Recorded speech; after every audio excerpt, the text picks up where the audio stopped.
Assalamualaikum warahmatullahi wabarakatuh. Bismillahirrahmanirrahim.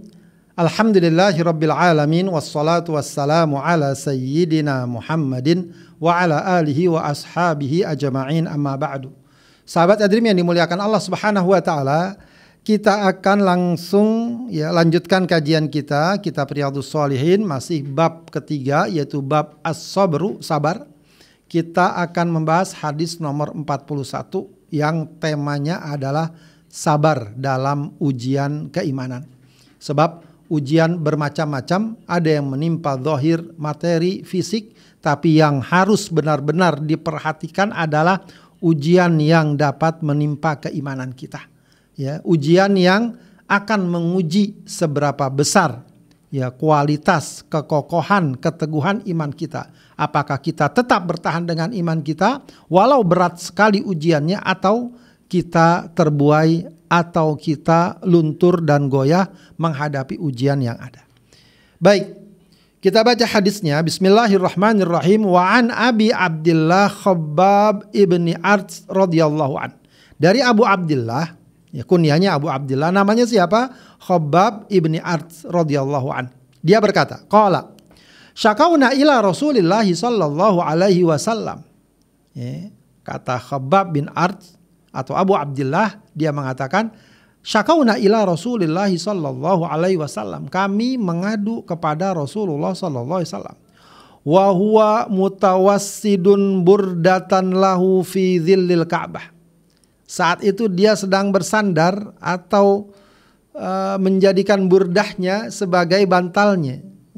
Artinya ada burdahnya, selendangnya, kemudian ditaruh di belakang, di tengkuknya, mungkin dia sambil bersandaran atau rebahan kalau orang kita bilang. Fi dhillil Ka'bah, di sisi Ka'bah. Fakulna, maka kami katakan kepada beliau, ala tastansiru lana, ala tad'u lana ya Rasulullah. Apakah tidak sebaiknya engkau minta tolong untuk kami? Maksudnya minta tolong kepada Allah. Atau berdoakan, doakan untuk kami. Doa kepada Allah, minta tolong kepada Allah agar kami segera dibela, ditolong. Ini tentu kaitannya dengan apa? Kondisi para sahabat pada awal-awal Islam itu memang sangat memprihatinkan.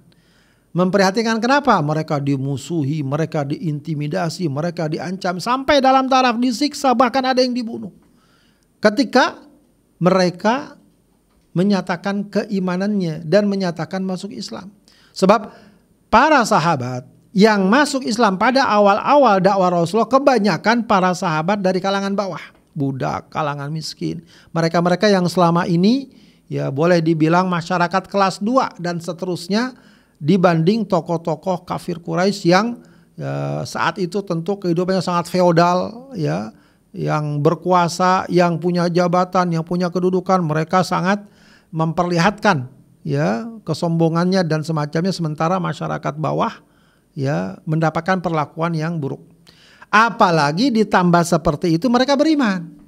Sementara saat itu keyakinan kaum kafir Quraisy adalah praktek-praktek kemusyrikan, penyembahan terhadap berhala. Maka wajar kalau kemudian ketika mereka diketahui beriman hanya kepada Allah, tidak mau menyembah berhala dan mengatakan itu kemusyrikan, wajar kalau kemudian mendapatkan perlakuan yang lebih kasar lagi, perlakuan yang sangat tidak manusiawi, yang diintimidasi, yang disiksa, bahkan ada yang dibunuh. Maka dari itu mereka datang sama Rasulullah. Ya Rasulullah, tolong doakan kepada Allah agar kami dibela, kami ditolong, agar kami dilepaskan dari kejahatan orang-orang kafir Quraisy. Doakan ya Allah, ya Rasul, kepada Allah, doakan kami kepada Allah. Faqala, maka Rasulullah SAW bersabda, qad kana man qablakum yu'khadhur rajulu fayuhfaru lahu fil ardi fayuj'alu fiha. Rasulullah memberikan jawaban yang sangat menarik. Apa kata Rasulullah? Dulu, qad kana man kana qablakum, orang-orang sebelum kalian, yu'khadhur rajulu, seorang laki-laki diambil, dibawa, boleh kita bilang diseret, fayuhfaru lahu fil ard, lalu dibuatkan galian di bumi atau dibuatkan galian tanah, fayuj'alu fiha, dan dia dikubur di situ. Artinya dikubur hidup-hidup sampai mati. Kenapa? Karena ingin menjaga keimanannya. Dia dipaksa untuk kafir, tidak mau, akhirnya dia dikubur hidup-hidup. Tsumma yu'ta bil minsyar fayudau ala ra'sihi fayuj'alu nisfain. Ada lagi orang yang dibawa lagi. Kenapa? Dia beriman. Dia perintahkan kafir kembali, tidak mau. Maka dibawa dia, lalu didatangkan gergaji, dipotong tubuhnya menjadi 2 bagian. Bayangkan, ya, sadis dan kejam yang diperlakukan kepada orang-orang beriman pada zaman dahulu. Kemudian wa yumsyatu bi amsyatil hadid maduna lahmihi wa azmihi. Ada juga yang digaruk, ya, yumsyat ini disisir. Ya, boleh kita bilang digaruk. Ya, katakan dengan alat garukan tuh, ya, kalau kita mungkin garpu atau apa, ya, dengan garukan besi sehingga, ya, memisahkan antara daging dan tulangnya. Ya, sadis, kejam. Tapi apa kata Rasulullah? Ma yasudduhu dzalika an dinihi. Semua yang dialami oleh mereka itu orang-orang beriman pada masa lalu dengan berbagai macam siksaan yang melampaui batas, ma yasudduhu an dinihi, tidak menghalangi mereka dari agamanya. Ya, tidak menghalangi mereka untuk tetap beriman kepada Allah Subhanahu wa ta'ala. Mereka tetap kokoh jaga imannya. Walau akhirnya nyawa melayang, walau akhirnya mendapatkan siksaan yang tidak terkira. Wallahi kata Rasulullah, la yutimmannallahu hadzal amr. Allah akan sempurnakan perkara ini. Maksudnya adalah Allah akan berikan kemenangan dakwah ini. Memang kita masih sedikit, kita lemah, kita diintimidasi, tapi pada akhirnya Allah akan sempurnakan ini. Allah akan berikan kekuatan, Allah akan berikan kemenangan. Hatta yasirar raqibu min Son'a ila Hadramaut. Sampai gambarannya apa? Seorang pengendara berjalan, ya, menyusuri perjalanannya min Son'a ila Hadramaut. Dari Son'a sampai Hadramaut, itu negeri Yaman. Son'a itu bagian utara, Hadramaut bagian selatan. Jadi dari ujung utara ke ujung selatan, dan itu perjalanan jauh di padang pasir. Ya, yang kalau zaman dulu itu resiko dibegal, resiko kena binatang buas sangat mungkin terjadi. Sampai nanti akan terjadi satu kondisi di mana orang berjalan dari Son'a hingga Hadramaut la yakhafu illallah wa dhi'ba ala ghanami. Yang dia takutkan, tidak ada yang dia takutkan kecuali dia takut sama Allah dan serigala yang dapat memangsak kambingnya. Artinya merasa aman, ya. Karena apa? Karena dakwah Islam sudah merata di seluruh Jazirah Arabia. Ya, di seluruh Jazirah Arabia. Dan kemudian Rasulullah tutup hadisnya, walakinnakum tastajilun. Tapi kalian terlalu tergesa-gesa. Baru sudah sedikit yang kalian alami, kalian sudah merasa seakan-akan tidak bisa berbuat apa-apa, tidak bertahan. Padahal umat sebelum kalian, ya, mengalami apa yang jauh di atas apa yang kalian alami. Ya.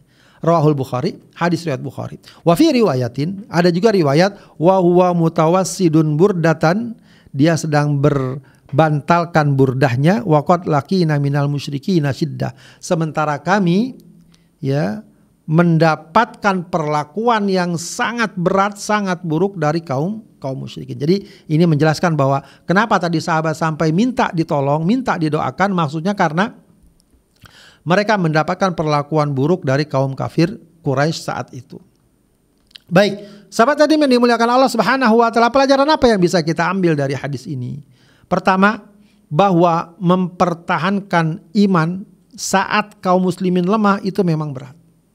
Ya, ini akan menjadi nilai keimanan tersendiri. Makanya sahabat yang masuk Islam pada masa-masa awal dengan sahabat yang masuk Islam pada masa-masa berikutnya, ketika kaum muslimin sudah eksis, sudah kuat di Madinah, itu beda. Ya, makanya para sahabat yang masuk Islam sejak awal disebut as-sabiqunal awwalun. Mereka mendapatkan derajat yang khusus. Kenapa? Tidak gampang untuk menjaga keimanan pada masa itu.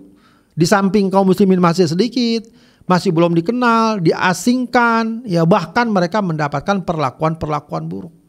Ya, namun alhamdulillah tidak ada seorang pun dari as-sabiqunal awwalun yang meninggalkan keimanannya.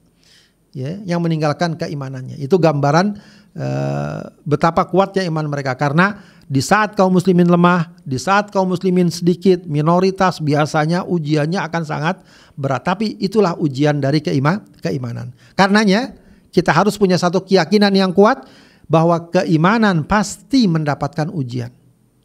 Ya, apakah dengan cara kebaikan atau keburukan. Jadi jangan sampai orang merasa iman saya betul-betul sedang diuji. Siapapun orang diuji. Ya, jangan dikira kita diuji hanya karena kesulitan, sakit, ancaman, musuh. Tidak. Bisa jadi kita diuji oleh kesenangan, oleh kemudahan, oleh pujian, oleh banyaknya pengikut dan seterusnya. Masing-masing ada orang ada ujiannya. Kadang ada orang yang lulus ketika diuji dengan keburukan, tapi dia tidak lulus ketika diuji dengan kenikmatan dan kesenangan. Tapi ada juga orang yang lulus ketika diuji dengan kenikmatan dan kesenangan, namun dia tidak lulus ketika diuji dengan ujian keburukan.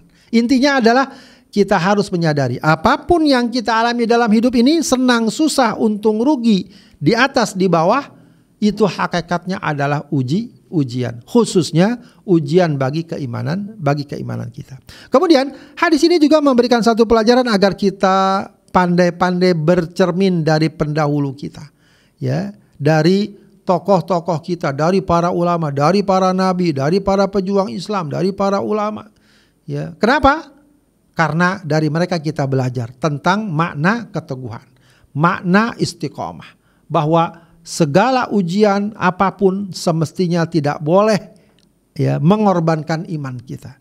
Tidak boleh mengorbankan akidah kita. Sebab kalau itu sampai terjadi, yang terjadi adalah, ya, musibah di atas musibah. Sudahlah kita mendapatkan musibah dunia, ditambah lagi dengan musibah yang berat. Ya, kalau dalam bahasa Al-Quran disebut khasirat dunya wal akhirah. Rugi dunia, rugi akhirat juga. Ya. Rugi dunia tapi untung di akhirat. Ya, jauh lebih baik. Rugi dunia sebentar, akhirat selamanya. Tentu yang kita harapkan, ya, fid dunya hasanah wa fil akhirati hasanah. Di dunia baik, di akhirat juga baik. Baik, hadis ini juga memberikan pesan agar kita bersabar, tidak tergesa-gesa dalam menanti pertolongan Allah. Ya, jadi sabar ini modal yang sangat luar biasa. Sampai Rasulullah katakan seseorang ketika diberikan kesabaran, sebenarnya dia diberikan kebaikan yang sangat banyak yang mungkin tidak tampak. Betapa orang dalam belajar, dalam berusaha, dalam berumah tangga, dalam hal apapun, kalau dia tidak sabar, dia tidak akan meraih apa yang dia inginkan. Tapi kalau dia bersabar, walaupun mungkin dia punya kekurangan di sana sini, tapi dia bersabar, maka orang seperti ini lebih besar peluang suksesnya ketimbang orang yang memiliki segala kelebihan namun dia tidak bersabar. Termasuk dalam kita menjaga iman, dalam kita memperjuangkan Islam, ya, maka kesabaran mutlak kita miliki.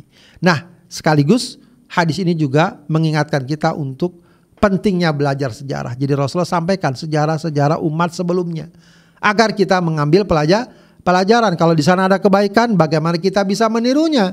Kalau di balik sejarah tersebut tersimpan bencana, murka Allah, siksa Allah, atau praktek-praktek tercela lainnya, maka itu pun pelajaran bagi kita untuk meninggalkan contoh-contoh buruk tersebut. Sahabat yatim yang dimuliakan Allah Subhanahu wa taala, demikian hadis ini, mudah-mudahan bermanfaat. Hadanallahu wa iyyakum ajma'in. Wassalamualaikum warahmatullahi wabarakatuh.